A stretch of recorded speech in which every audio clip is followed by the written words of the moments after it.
Hey, good afternoon, and welcome to today's episode of Challenges in the Street. Battalion Chief Mark Davis here live from the Public Service Training Academy at our command lab. Today we picked a beautiful day to talk about ice rescue. Go figure, right? So we had thought we would talk about some ice rescue operations here in February. In Maryland, that's kind of the time when you have the potential to see ice where folks are going to be out on it. But it may not happen at all this year. Doesn't mean we're not going to talk about it, and we have folks from our water rescue team folks that are going to come and provide some information about ice rescue operations for companies and about what they do. As usual, a couple things going on. We ask that if you are watching this from a firehouse, that you please in the chat note what fire station and how many people are watching. Chief Gibson is implementing a new process for collecting COPDI hours.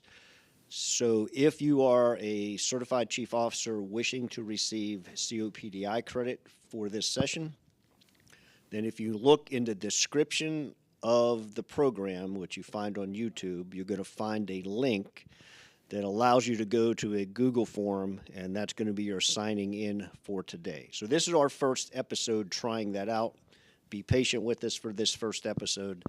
If it's not working, send something, email, whatever, to Chief Gibson, and he'll get that squared away. But the link is in the description of the program on the YouTube channel. Want to talk about a pretty significant event that occurred, right? Many people know about it. I would expect most all people know about the house fire that occurred on Oriental Street, Company 21's area. On the C shift, I believe it was last week. Really significant event. Came out with a report of people trapped. There were people trapped. Companies made rescues. Got a couple people out of that house. EMS care. We wanted to note things about the EMS care that was done. So Chief Kaufman happened to be on the scene as one of the battalion chiefs. He managed the overall section or division, the EMS group type of thing, managing that. He wanted to note for us that a couple of significant points were two people were brought out in cardiac arrest. They EMS crews did a really good job of quickly assembling as best you can on the fire scene. Quickly assembled, started hands-on only, right? Hands-only CPR. That care eventually transitioned to full ALS care. A couple things of note was the use of cyano kits.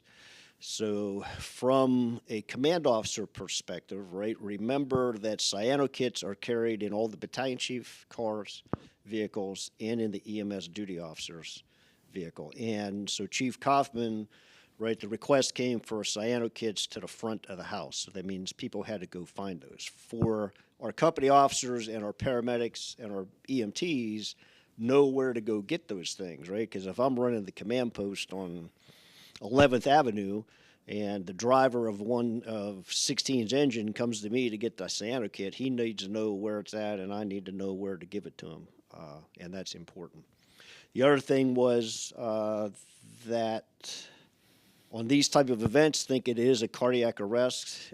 In our cardiac arrest, we generally stay and take care of those people. I know there's an urgency. We talk about an urgency to try to get them to definitive care, but those people, we have a lot of things we can do and treat them right in place, and especially the use of that cyano kit.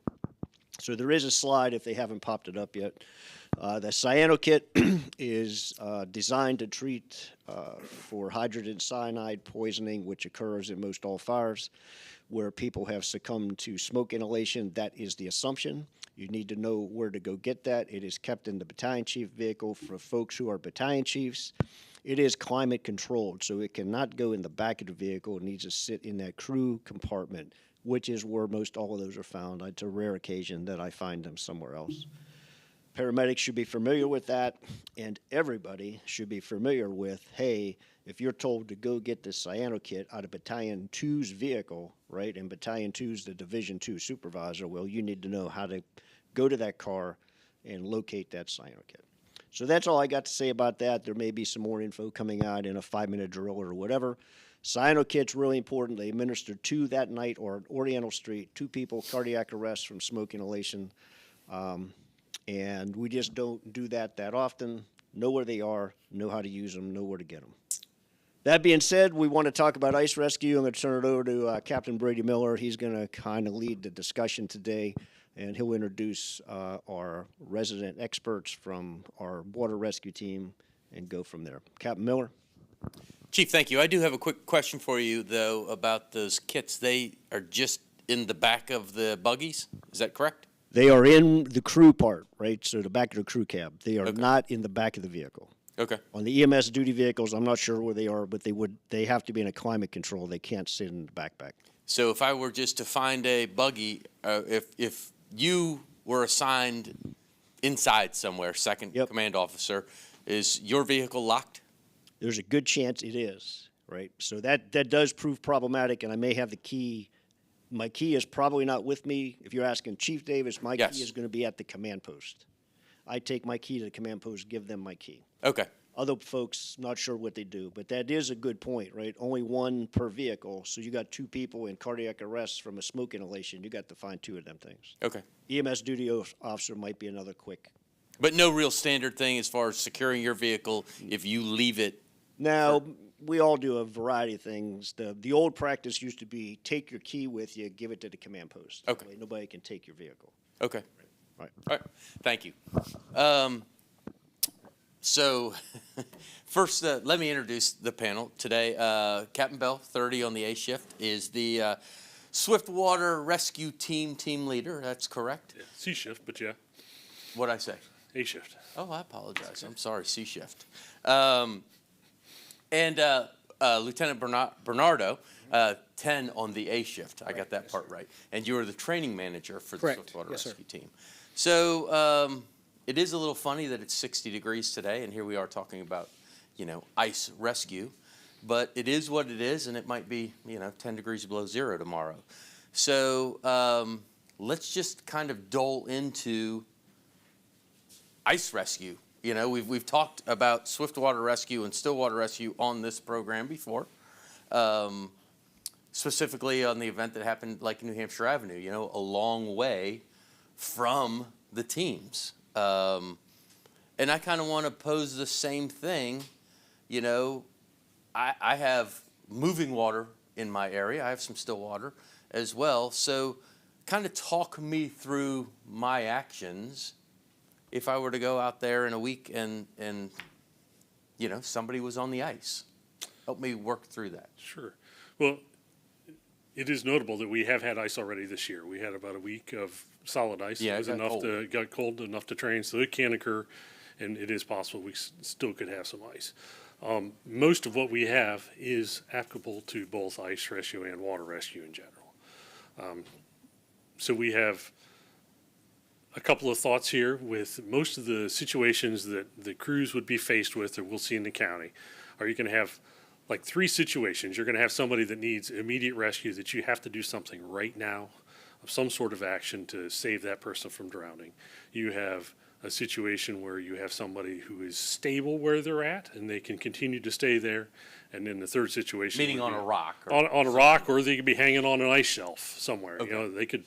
You could freeze yourself to the ice shelf, but you'll be there and you're not going anywhere, and we have a few minutes to deal with you. And then the third situation would be they're just missing, and you have a hole in the ice, or they're gone in the water, and we don't know where they're at. So that's kind of where we want to start with where your initial action should be. And we have a couple of slides here, if we can show them. And so if we could go to the slide that shows the guy that has the kind of immediate rescue need. So somebody like that. So we would want you to do some sort of immediate action to try to stabilize his situation. And the IRP addresses ice rescue. Okay. At least. Let's talk a little bit about that. Okay, so the IRP addresses water rescue as a whole, and it has a piece of that is ice rescue, and it does a pretty good job of giving us some framework to how to address that. And so with all of these water rescues, the first thing you want to do is make contact with the victim. You yell at them, try to assess how good they are with where they're at. Can you stay there? Are they communicating with us? can we So get this them to hold guy, on? this picture that you just showed, I'm sorry to interrupt, but this picture that you just showed, it's 10 degrees outside. He's in Sligo Creek in a Yep. short sleeve shirt. Are we calling that potentially stable? I would say he's potentially stable just by looking at him. You know, his head is well up out of the water. He's kicking, and he's unhappy that he's in that situation. Yeah. But his head is not about to go under the water. Okay. So we would want to make verbal contact with that guy and see where he's at. Is he able to communicate to us? Okay. And then the next thing we would go is, can we reach him with something? You know, do we have something long enough that we can reach out to him? And possibly grab him, have him grab onto it. As we know, when we enter cold water, the first thing you lose is your ability to have any sort of dexterity. You're going to Certainly. lose that feeling in your hands. So his ability to hang on to something I throw to him is going to be greatly diminished.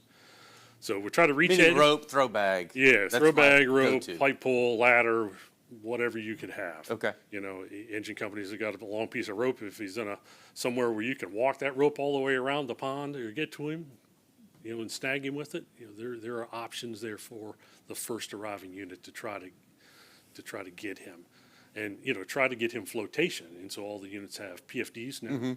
So we would try to get him that flotation somehow. Whether it be to even just throw it at him, throw it to him, and see if we can help him get that on.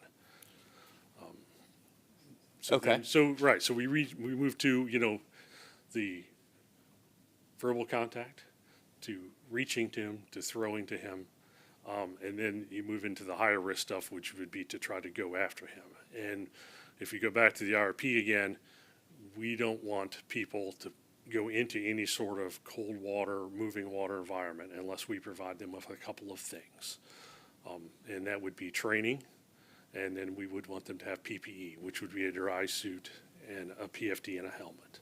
So unless you have all those things, we don't want you to enter the water to try to rescue him. Because if you go into the water to try to rescue this guy here, he is going to use you as his PFD. As my flotation. And he is going to put you under the water. And you also quickly are going to succumb to that lack of feeling and lack of being able to move your fingers and stuff. And you'll be under the water too. So this is a dry suit right here? Yep.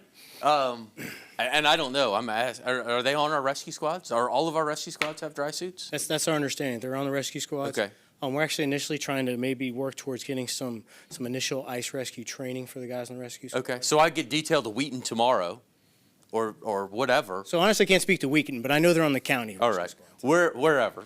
Yeah. Rockville. Correct. And are the people that regularly drive, is the driver of Rescue Squad 703 trained in donning and doffing and utilizing these dry suits? Is that something that we know?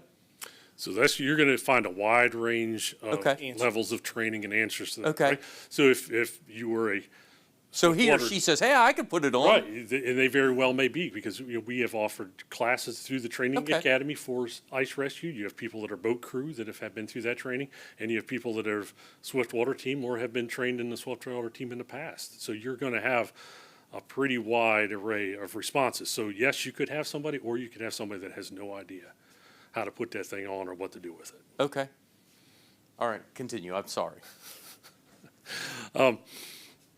So if we go to we got a couple of slides we can go through. So there we got so the last resort is to enter the water, and if we're going to enter the water, we need to be in full PPE, and that really is for the benefit of our rescuer, for our people, and for the person that you're trying to rescue, because you're of no good to them if now we have two people to try to go after. And how we kind of got here with this is we have the incident that happened on, we've got a slide for that real quick, in 2014.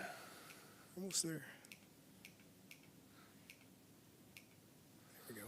On Diamondback Drive, that we had 3 juveniles that went through the ice, 2 self-rescued before the crews arrived, and then we had 1 that was missing upon the arrival. And do we want to play the video? Are we playing the video? children is fighting for life. Now, this is all unfolding near the intersection of Diamondback and Reprise Drive in Gaithersburg's Crown Farm neighborhood.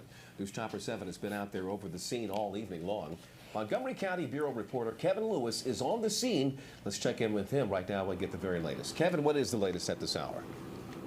Well, Leon, I can tell you the first calls of panic came in at 4:15 this afternoon from an eyewitness that saw those three boys plunge through the ice. To give you an idea of where that retention pond is, if you look up the roadway here, you can see the flashing lights. To the right of that is a parked car. That pond just further to the right off the roadway here. The water, frigid. It is also in some spots up to 10 feet deep and very muddy on the bottom, which proved to be challenging. When fire rescue crews arrived, they did find the two boys within 5 minutes, but it was that third boy that proved very challenging.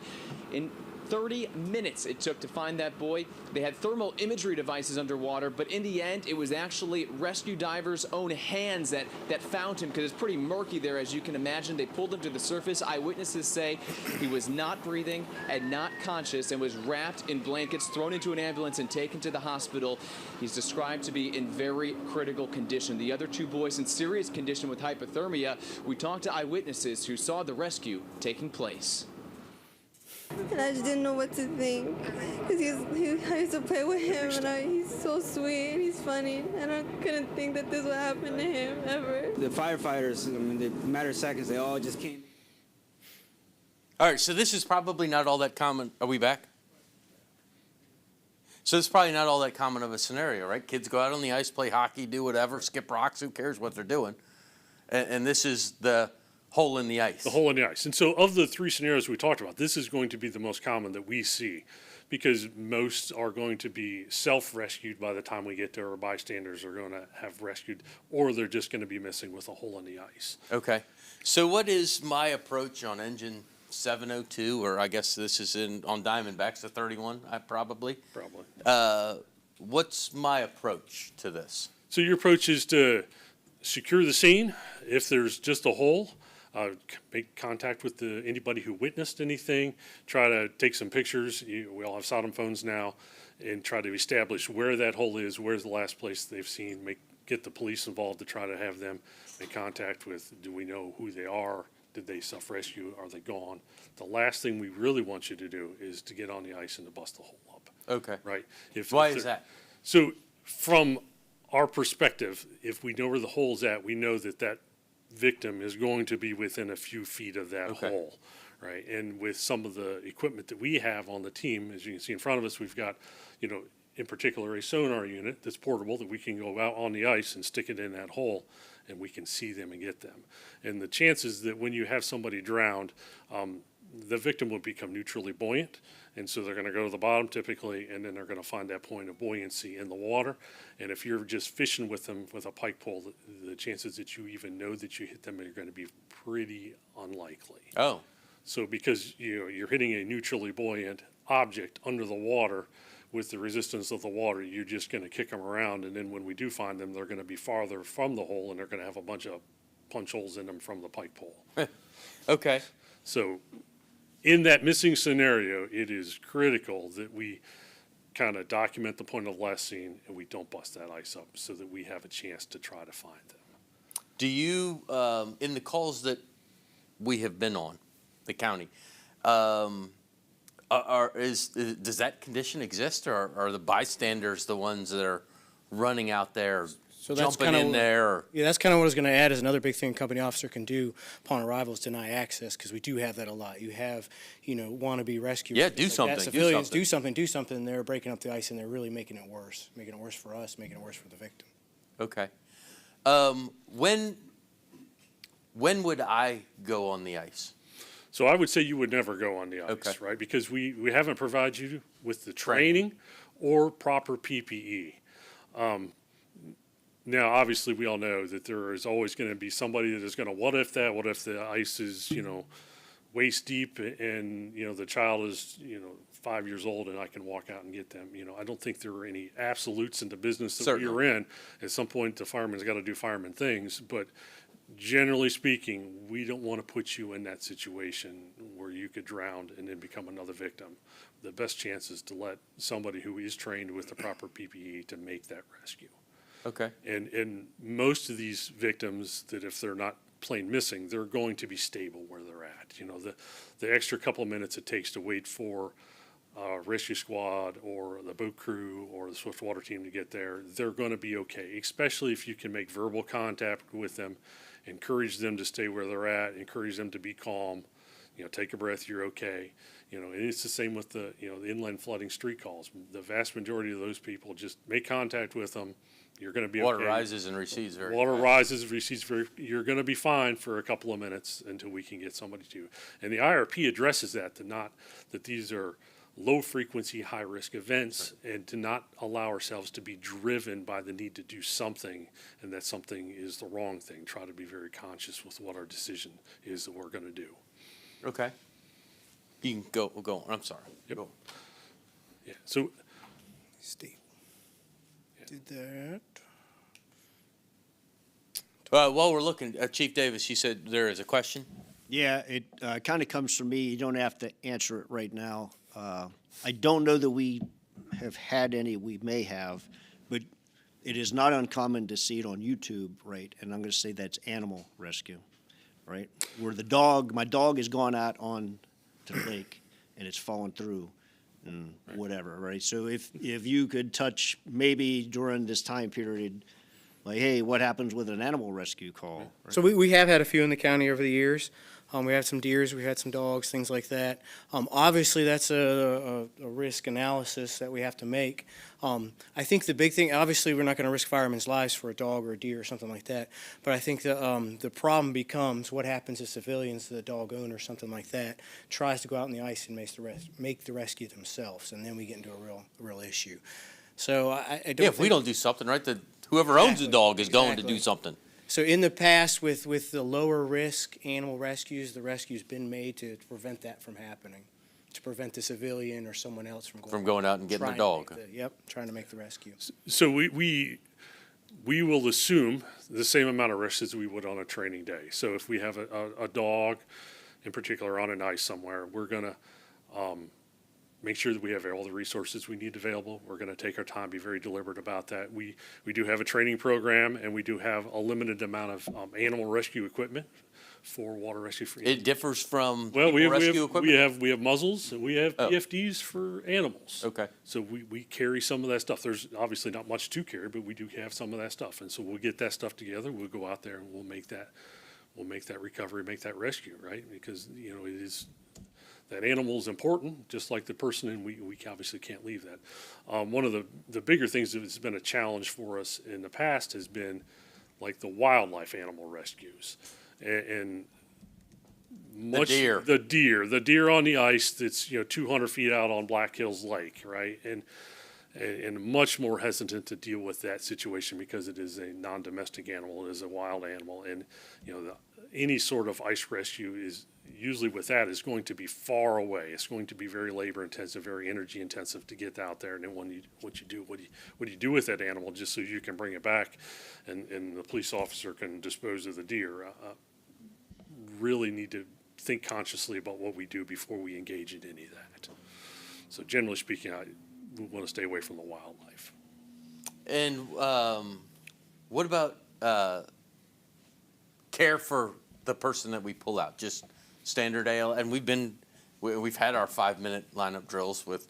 Right, and so we put the 5-minute lineup drill in the PowerPoint here that the EMS section sent out recently, and I think it's pretty appropriate to this. Is if he gets it up on the screen, right? And so that covers the hypothermic patient, and so that would also cover the person that's in cardiac arrest that we remove from a pond. And we know that people can have very good outcomes even if they've been in cold water for a long time. So we want to get them out, make sure the EMS is prepared as close as we can get them safely to the location, start the CPR, start the resuscitation. We're allowed to move that patient to a place that is warm.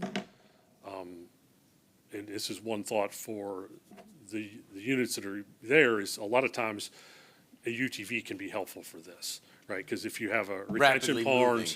right, you have a retention pond, something is far away, the closest you're going to get that ambulance, instead of having to carry that person with CPR, call for a UTV, get that there. We've had I never thought about that. We've had some situations where we've done CPR in the back of the UTVs while we've moved patients from a water environment to an ambulance. And so it's a consideration to, hey, should we get that UTV here? We've got a pretty robust program now. We can make that happen. So, yes. So is this something that, as a unit officer, I'm dispatched to somebody in stream in Sligo Creek, is the Swiftwater team are automatically dispatched? Or is that something I'm going to go and assess and then? I mean, absolutely, they should be, especially involving anything swift water. Okay. Yeah, so once again, there is a whole bunch of levels of dispatch for different flat waters, ice, inland floods, and all this stuff. And I can't speak to all of them, but generally speaking, you should get at least one swift water unit on any of these ice calls. And is this something that if I were to get there first, I'm going to pick up the radio or I'm going to pick up the sonom phone and start talking to you and, you know, to prep you all on your way? Or So that could be helpful. It could be beneficial. I think your time is better spent to, you know, keep the bystanders away from the scene, control the scene, make sure that we have access to the scene, right? Because, you know, we're going to want to get our equipment and personnel as close as we can to there. And if there's 20 police cars parked in the way, you know, and it's a situation where I want to use an inflatable boat to go out there, even if it's a smaller one, I don't want to have to carry that from a block and a half away. So I think that is more helpful to clear the area and make sure that we know the route of approach and travel than trying to kind of update me on the way as to what we have. and your game plan is really dependent on the situation when you arrive, right? Yeah, it's going to be completely situation dependent. And so the one thing that the RP also did that you just touched on there is that the moving water aspect, if you have ice over moving water, that is going to be a responsibility of the Swiftwater team versus a boat crew or a squad or a truck company, something like that. Because we don't want to put those people on ice over top of water that is moving. And just because there's been a lot of really negative outcomes kind of nationwide where, you know, the moving water ice is very unstable. And then if you break through or fall in, you potentially can be swept a long ways away under the ice. And there's been situations for people like that. Yeah, that's happened and people have died. Firemen have died. Well, you just said, we mentioned it Right, earlier, we mentioned right? it at the beginning. It wasn't an ice, but a career firefighter in Maui died This week? 4 days ago. He got swept into a storm drain, 4x4 hole, some storm drain, and ended up 800 yards from where he was swept, pinned up against the grate. They found him before it got flushed into the ocean in cardiac arrest. So it's still happening today to, you know, career guys that are young, in shape, and, you know, had very unfortunate outcomes. No ice. No ice in Maui, Just but yeah. still moving water. Okay, continue, I'm sorry. Doug, you want to go over some stuff there? I'm trying to see where we're at. They moved the slides around on me. So the whole reach, throw, row, go still applies? It still applies, and that applies to any of that water rescue stuff, right? The first thing you do is make contact and, you know, see if you can reach them, throw something. Yeah, that rescue sequence for water rescues, yep. Okay. And so we can talk a little bit about the warm zone, cold zone, hot zone. We Yeah. have those with water rescue as well. The cold zone obviously is away from the scene, away from the water source or anything like that. Anything 10 feet from the water is going to be your warm zone. And then obviously in the water is the hot zone where we're gonna function. Structural firefighting gear typically not allowed within 10 feet of the water. Whereas structural firefighter gear in water tends to pull you down, saturate and pull you down in the water. So we don't want that anywhere near the water. And we address this even with our one over the summertime, right, Chief Davis? Structural firefighting gear near the water. Was that an issue on that run or on your call? On New Hampshire? Yeah. No, but it was important we identified that. I mean, we identified that nobody could go close with that. With ice rescue, they allow some flexibility to the incident commander to allow like turnout coats and stuff because of the cold. Cold. Exactly, but and in that case, a PFD should be worn over the turnout coat. So if anytime you're within that 10 feet of the water, you want to have a PFD on. So if you're operating, you're trying to do the reach, throw, row, go. If you're trying to make contact with that person, whatever you're doing, make sure your personnel has PFDs on. If you're the unit officer. Right. And all the apparatus in the county at this point should have PFDs on them. And if you think remotely that you're going to be near the water, please put the BFD on, right? Even if you're not operating the water, I mean, there's always that chance, especially in ice. I mean, it's slippery, it's muddy. Typically, like the sediment ponds, stuff like that, there tends to be like a steep slope and things like that. So they're a little difficult to operate on, so you definitely want to have that BFD on. We can go a little bit over the PPE that we wear. It's similar to what is on the units and things like that. We've got some hanging up here. We've got it on the slide. Basically, we're going to start with a thermal layer. The dry suits that we wear, they really only keep you dry. They don't protect you at all from cold temperatures. So that's a problem with not being trained, for example, with the PPEs. If you only put on a dry suit in an ice rescue, within 5-10 minutes, you're unable to move your hands and function and things like that because you're cold. So it's real important to have that thermal protection on underneath the dry suit. We'll put our PFDs on. We have type 5 PFDs, which allow basically a ring in the back. That ring is attached to a releasable tether type point, so that if we encounter any issues, and this is more related to swift water, but if we encounter any issues, it allows us to blow out and release. You never want to be in any type of, especially swift water situation, you don't want to be in any type of scenario where you can't release from a rope attached. What are our PFDs on our fire trucks? I believe most of those are type 5 as well. They don't have any, they're type 3s, which are similar to the type 5s, without the blowout straps. And so we purposely did that because we don't want the average firefighter or any of those guys attaching ropes to their PFDs, because once again, lessons learned, right? If you don't have a way to blow that rope off, we don't want you in that situation where you get swept into a strainer and then you can't go and get away from it. So.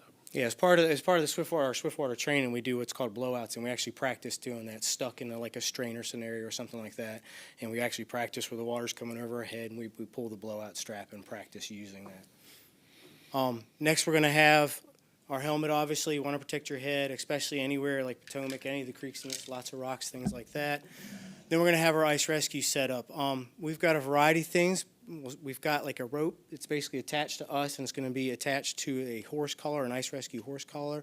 We call it a horse collar. It's actually just a U-shaped inflatable type device that will come up and we'll actually put over the top of the That's this victim. thing right here, right?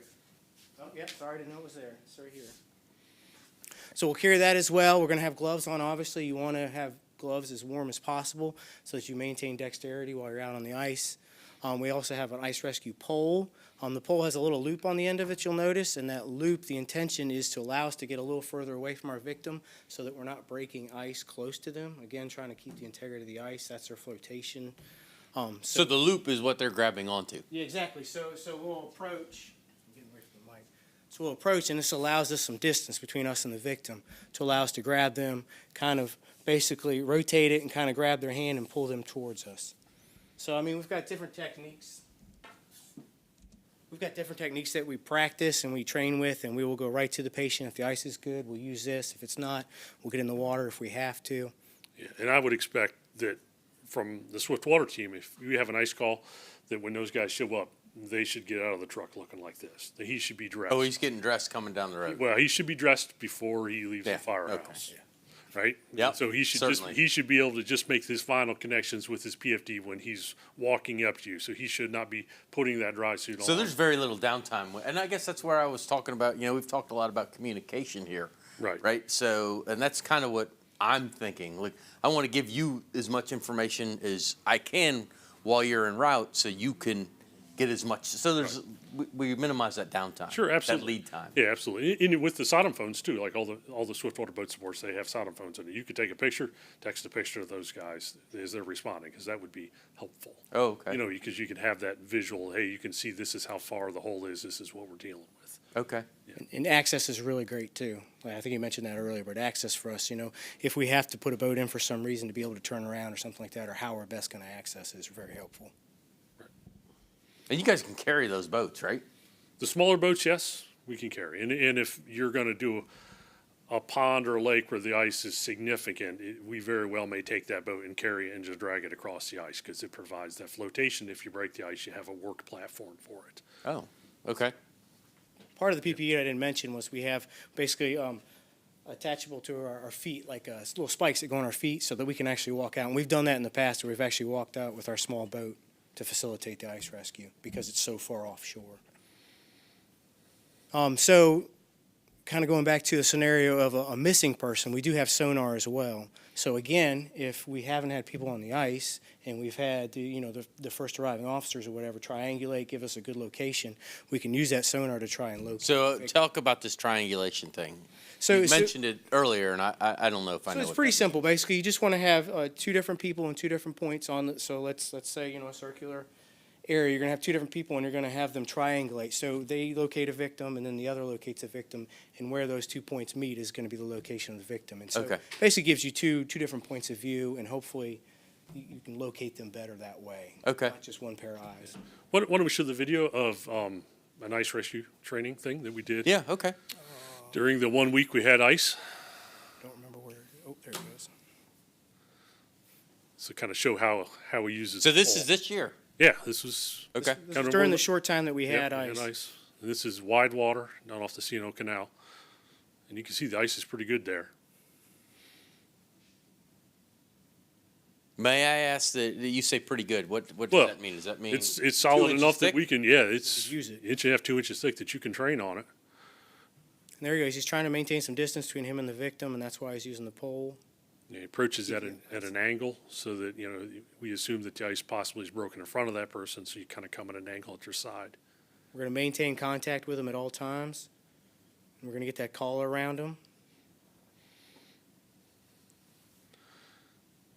Now, obviously, the rope is going back to some personnel on shore as well. And this is where you as a company officer on the shore can help with this, because if I show up with a Swiftwater Boat Sport with 2 guys, I'm going to. So you're using us as manpower. Yeah, I'm going to need Okay. you. I'm going to need you to help manage that line.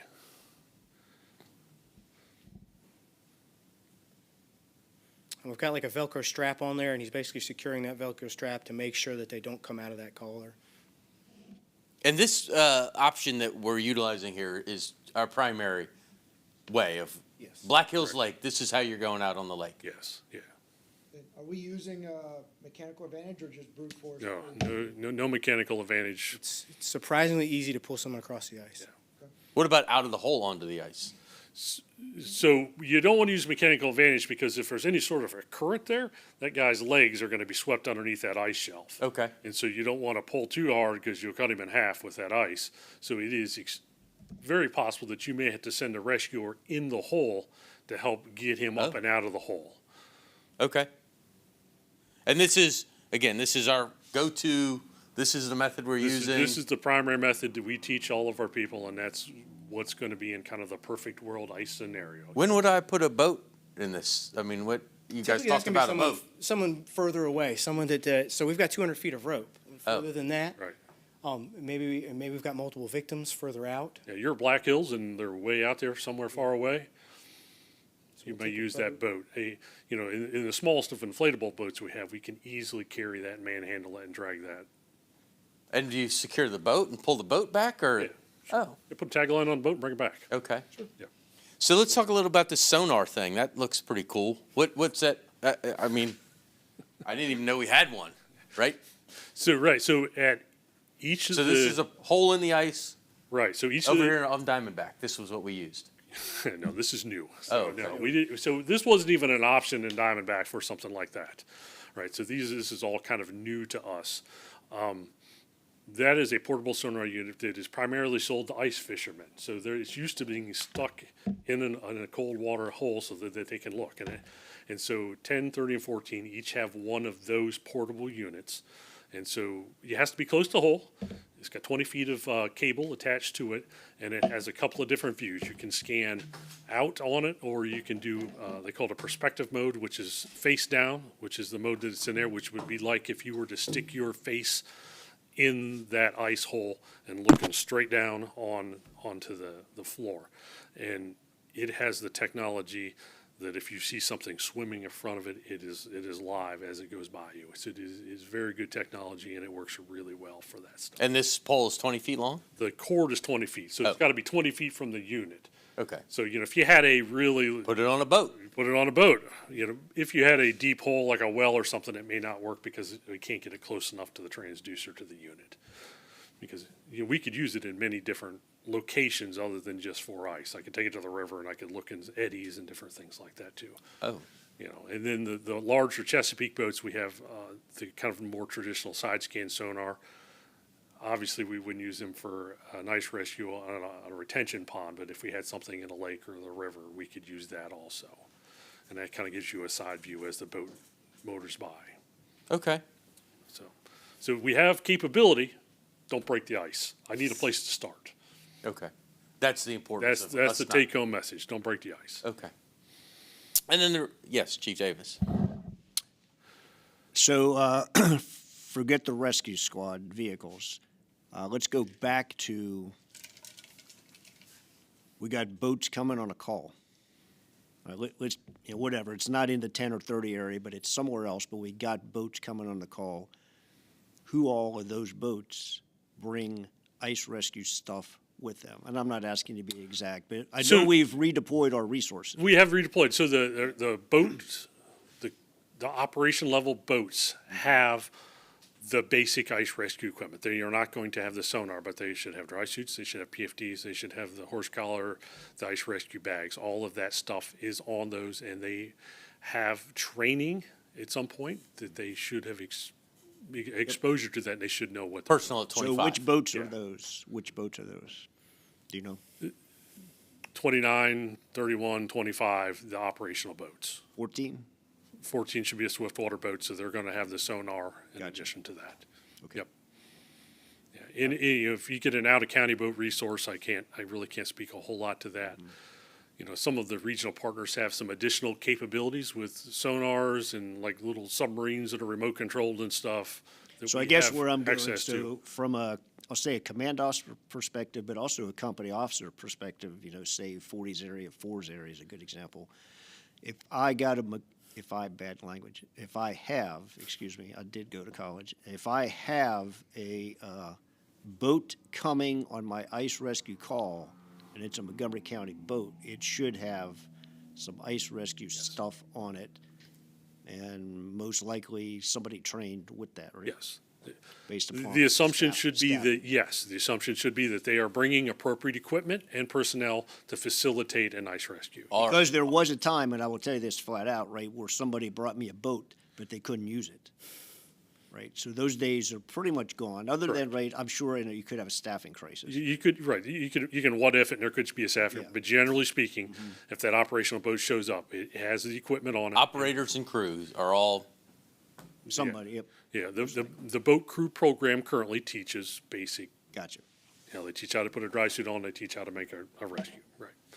Now, we take that a little bit step further, not only with the sonar, but with the Swiftwater team.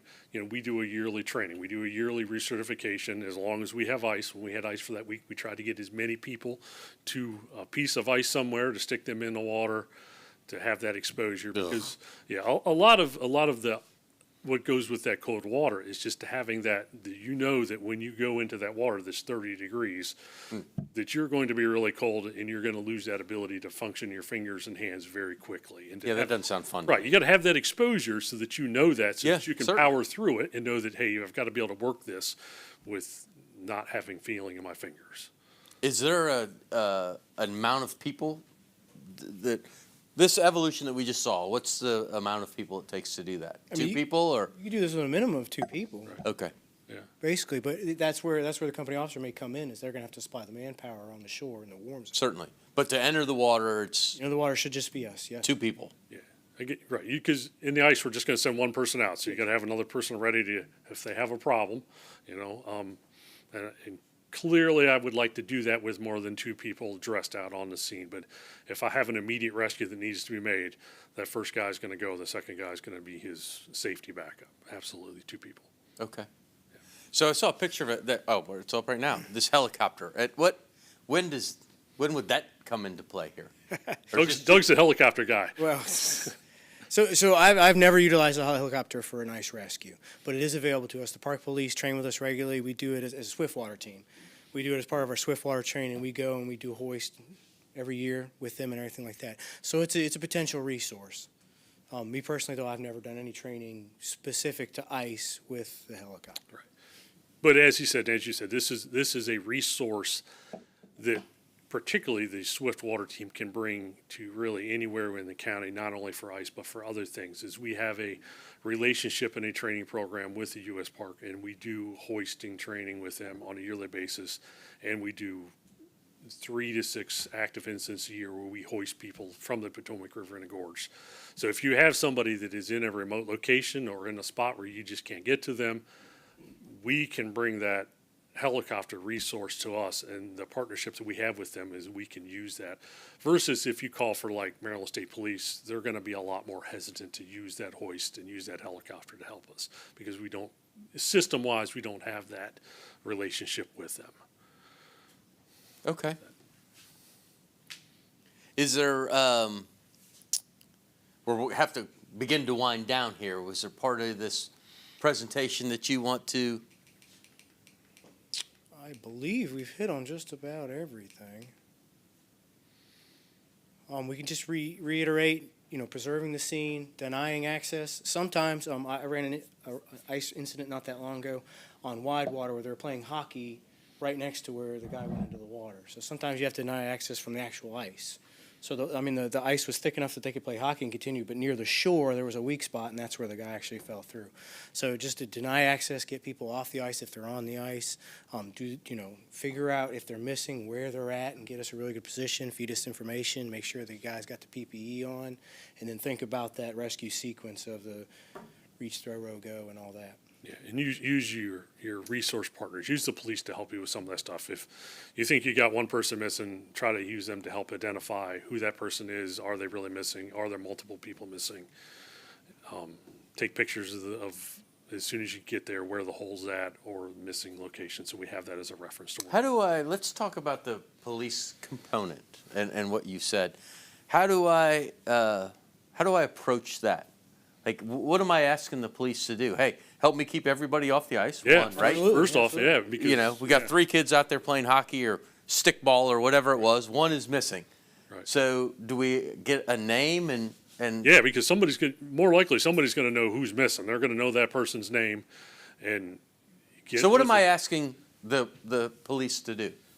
Same thing. Help you interview the witnesses, help you secure the scene. Biggest thing is secure the scene initially, right? Okay. Because police are good at that. Same thing they do on like accidents, stuff like that. Help secure the scene.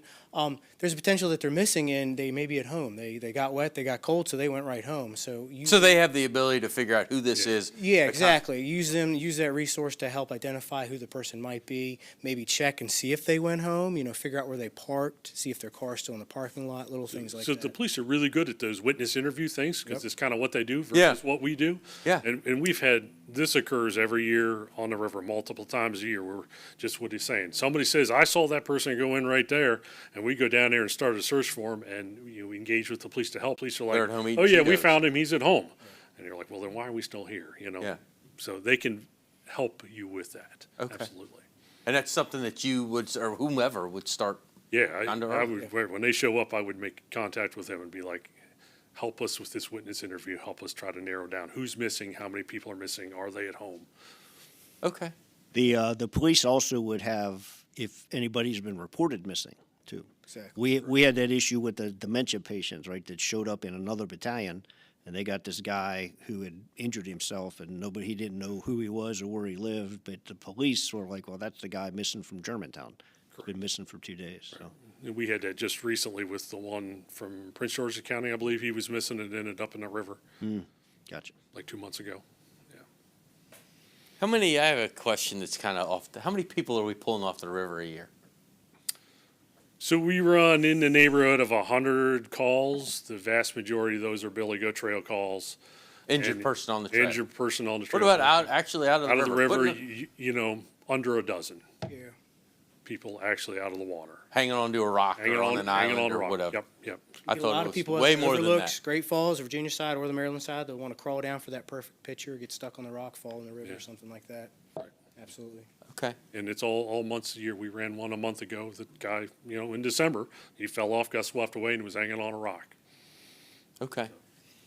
Well, guys, thank you very much for coming in, sharing. And again, it's 60 degrees.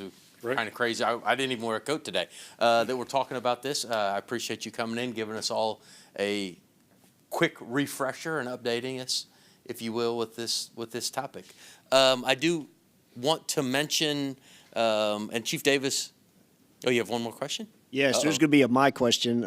So if a company wanted to do ice rescue training and there was ice, would you be available to go to them?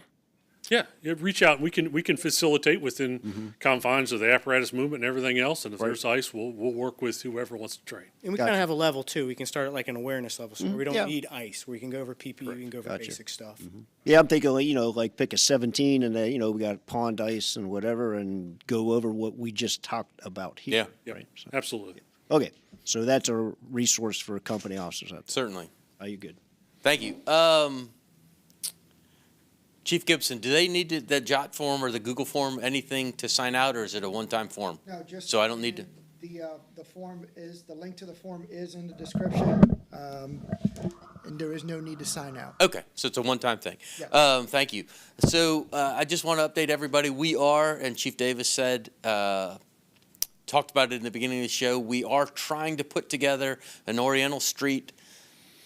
It'll be either a boss talk or a from the command post, maybe a hybrid. We're kind of assembling that now, looking like it'll be the beginning, first week or two in March. So until then, thank you for tuning in and be safe.